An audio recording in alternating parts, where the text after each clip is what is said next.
আজকে একটা সরকার আছে যারা এসালমের সরকার, যারা বেনজিরের সরকার। এক এসালম 7টা ব্যাংক দখল করেছে, তারপরে সেই দিন ন্যাশনাল ব্যাংক তাদের দখলে দেওয়া হয়েছে। রাষ্ট্র ক্ষমতা ব্যবহার করে লক্ষ লক্ষ কোটি টাকা একটা কোম্পানির পকেটে ঢোকানো হচ্ছে।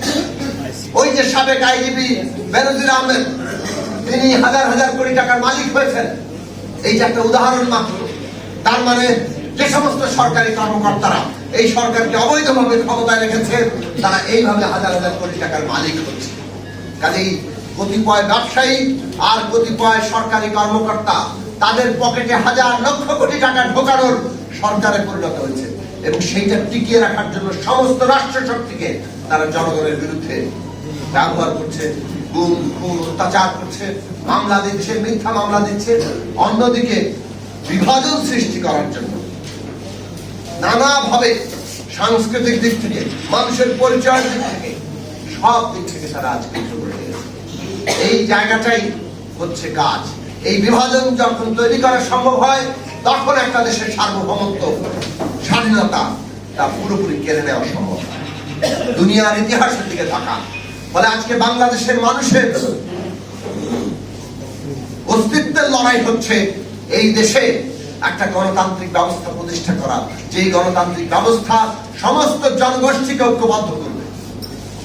রাজনৈতিক পার্থক্য, প্রতিদ্বন্দ্বিতা, এমনকি বিরোধ থাকবে, কিন্তু এই বিরোধ সত্ত্বেও একটা গণতান্ত্রিক ব্যবস্থা যা সমস্ত জনগোষ্ঠীকে ঐক্যবদ্ধ রাখতে পারে, সেই ব্যবস্থা প্রতিষ্ঠা করার, আজকে বাংলাদেশের সার্বভৌমত্ব রক্ষা করার 1 নম্বর শর্ত, পূর্ব শর্ত হয়ে দাঁড়িয়েছে।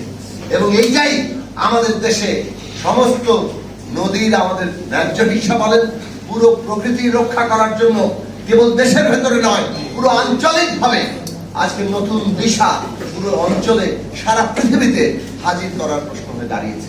কাজেই আমাদের গতিমুখ স্পষ্ট। গণতান্ত্রিক ব্যবস্থার লড়াই মানে আমাদের নিজেদের নাগরিক অধিকার লড়াই, আমাদের দেশের সার্বভৌমত্বের লড়াই, আমাদের এই অঞ্চল, সারা পৃথিবীর প্রাণ প্রকৃতি রক্ষার লড়াই। সেই লড়াই আপনারা করবেন, সেই আশাবাদ রেখে সবাইকে আবার সালাম জানিয়ে আমি আমার বক্তব্য শেষ করছি।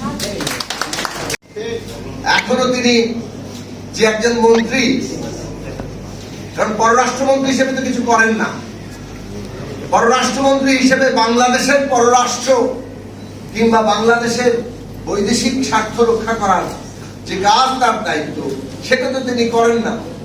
ফলে তাকে নানান ভাবে দৃষ্টি আকর্ষণ করতে হয় যে তিনি এখন একটা মন্ত্রী আছেন। এই জন্য বিভিন্ন ভাবে নেতৃবৃন্দ সম্পর্কে, জাতীয় নেতৃবৃন্দ সম্পর্কে নানা বাজে কথা বলা থেকে শুরু করে নানা ভাবে তিনি দৃষ্টি আকর্ষণ করেন। কিন্তু আমরা বাংলাদেশে দেখছি গত এই 15 বছরে পররাষ্ট্র মন্ত্রণালয় এমন একজন মন্ত্রীর হাতে থাকে যিনি আসলে কোন পররাষ্ট্র মন্ত্রীর কাজ করেন না, যার কাজ হচ্ছে অন্যান্য দেশের হুকুম তামিল করা। এর আগের পররাষ্ট্রমন্ত্রী বলেছেন, ভারতকে উনি বলে এসেছেন এই সরকারকে যে কোনো মূল্যে ক্ষমতায় রাখতে।